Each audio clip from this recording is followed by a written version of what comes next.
Assalamualaikum warahmatullahi wabarakatuh. Nama saya Alfidian Syarifah dengan NIM 18821500049. Saya di sini ingin mempresentasikan mata kuliah Pendidikan Pancasila dan Kewarganegaraan dengan dosen pengajar Ibu Fitrah Mulyanti, SPD MM, dengan materi hak dan kewajiban warga negara. Hak adalah segala sesuatu yang pantas dan mutlak untuk didapatkan oleh individu sebagai anggota warga negara sejak masih berada dalam kandungan. Hak pada umumnya didapat dengan cara diperjuangkan melalui pertanggungjawaban atas kewajiban. Dengan kata lain, hak dapat diperoleh apabila kewajiban telah dilakukan. Contohnya, seorang pegawai berhak mendapat upah apabila sudah melaksanakan tugas atau pekerjaan yang dibebankan kepadanya. Lalu, apa itu kewajiban?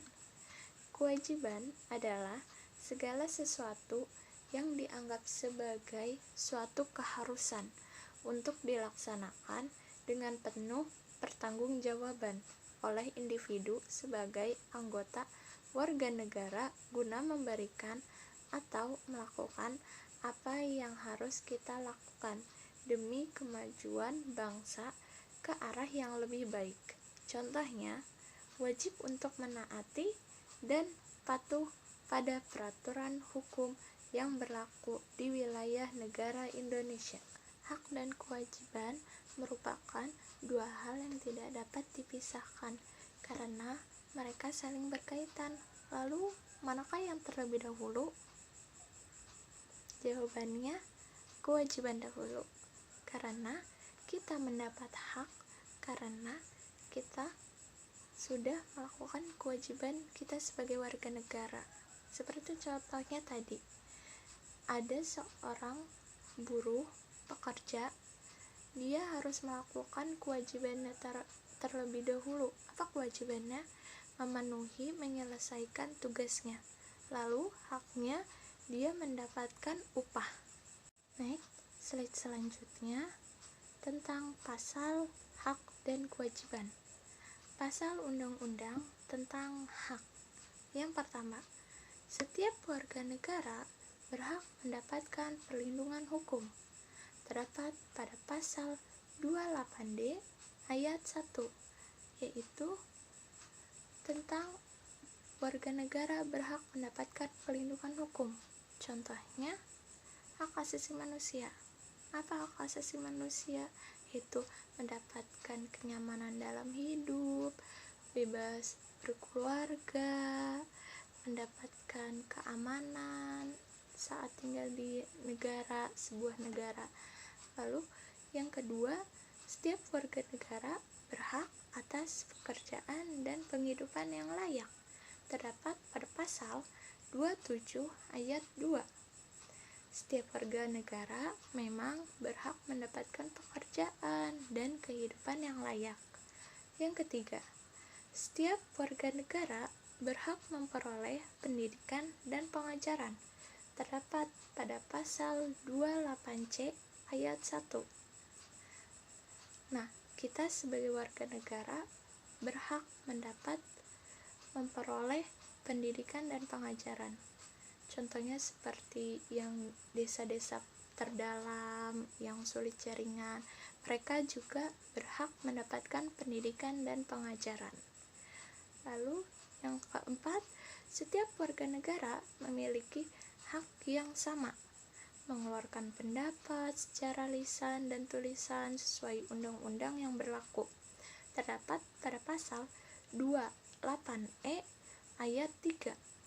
Nah, di sini menegaskan kita sebagai warga negara berhak atau memiliki hak mengeluarkan pendapat.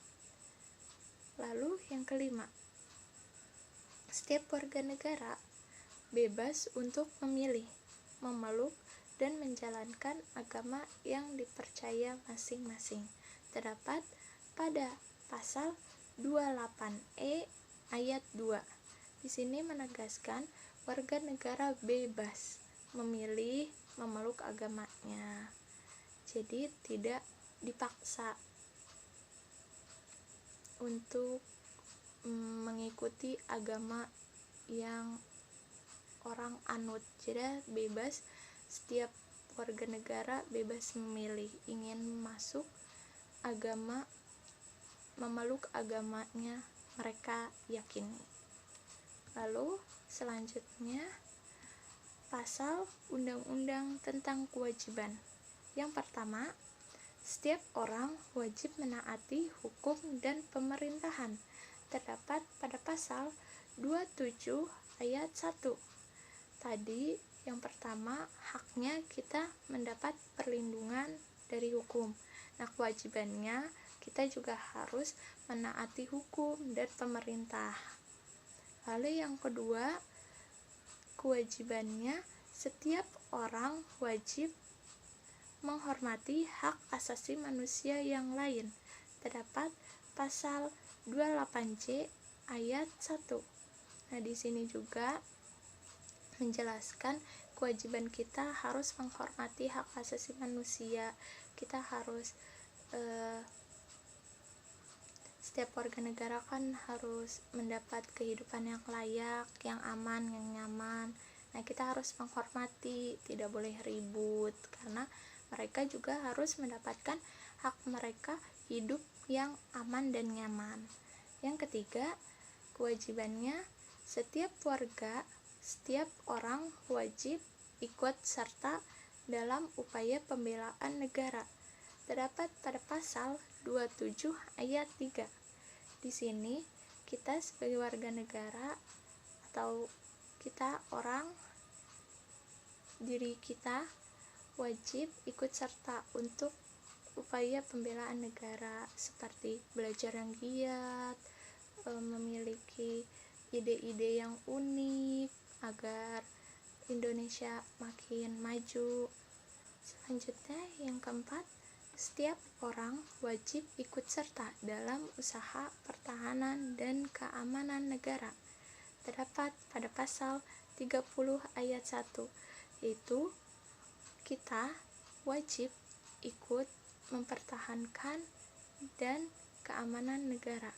Contohnya seperti tidak boleh tawuran agar aman negara dan tidak ada perpecahan. Selanjutnya yang kelima, setiap orang wajib mengikuti pembatasan yang ditetapkan dengan undang-undang, terdapat pada pasal 28C ayat 2. Mengikuti pembatasan seperti aturannya yang ditetapkan oleh undang-undang. Next, selanjutnya pelanggaran hak dan kewajiban. Hak menjadi seorang warga negara tidak cukup hanya mendapatkan hak, tetapi berhak melaksanakan kewajiban. Harus terjadi keseimbangan antara hak dan kewajiban agar tidak terjadi kesenjangan sosial yang berkepanjangan. Jika hak dan kewajiban seimbang dan terpenuhi, maka kehidupan masyarakat akan aman sejahtera. Pelanggaran terjadi ketika warga negara tidak dapat memperoleh hak warga negara dan tidak melaksanakan kewajiban warga negara sebagaimana mestinya yang telah ditetapkan oleh undang-undang. Untuk menghindari pelanggaran tersebut, maka kita sebagai warga negara harus mengetahui posisi diri kita sendiri dalam bernegara. Pelanggaran hak warga negara merupakan akibat dari adanya kelalaian atau pengingkaran terhadap kewajiban. Pelanggaran hak warga negara yaitu yang pertama, tidak mendapatkan hukum. Kenapa pelanggaran tidak mendapatkan hukum? Karena pelanggarannya hak tidak mendapatkan hukum. Yang kedua, dilarang mengeluarkan pendapat. Yang ketiga, tidak mendapatkan kesempatan memilih, entah itu memilih agama atau memilih sesuatu yang mereka inginkan, tapi dalam konteks yang masih baik. Terus tidak mendapatkan pendidikan dan pengajaran, itu pelanggaran. Selanjutnya, pelanggaran ditangkapnya tanpa melalui proses hukum yang berlaku. Ini pelanggaran HAM karena mereka tidak diproses secara hukum, langsung ditangkap. Nah, makanya terjadi pelanggaran ini semua. Selanjutnya, pelanggaran kewajiban warga negara terjadinya karena membuang sampah sembarangan, merusak fasilitas umum, melanggar hak asasi manusia yang lain. Selanjutnya, pelanggarannya tidak membayar pajak. Lalu yang terakhir, tidak menaati lalu lintas. Ini semua yang tadi pelanggaran atas kewajiban warga negara. Next, selanjutnya, faktor-faktor pelanggaran hak dan kewajiban. Yang pertama, karena adanya sikap egois atau terlalu mementingkan diri sendiri, jadilah adanya pelanggaran hak. Yang kedua, rendahnya kesadaran berbangsa dan bernegara. Ini faktor juga karena pelanggaran hak dan kewajiban, karena mereka tidak sadar atas apa kewajibannya sebagai warga negara. Lalu yang ketiga, sikap tidak toleransi. Ini melanggar hak karena tidak toleransi karena perbedaan pendapat, terus karena memeluk agama yang lain, mereka tidak bisa toleransi, makanya menjadi faktor pelanggaran. Yang keempat, ketidaktegasan aparat penegak hukum.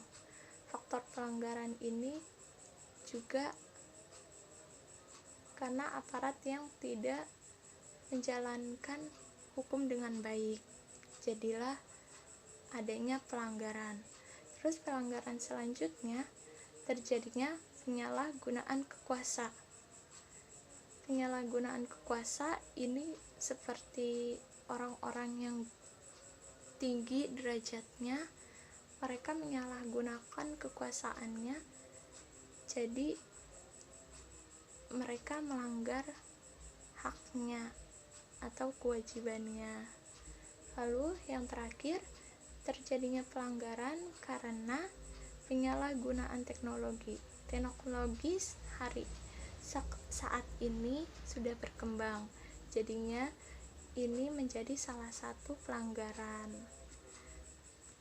Next slide. Okay.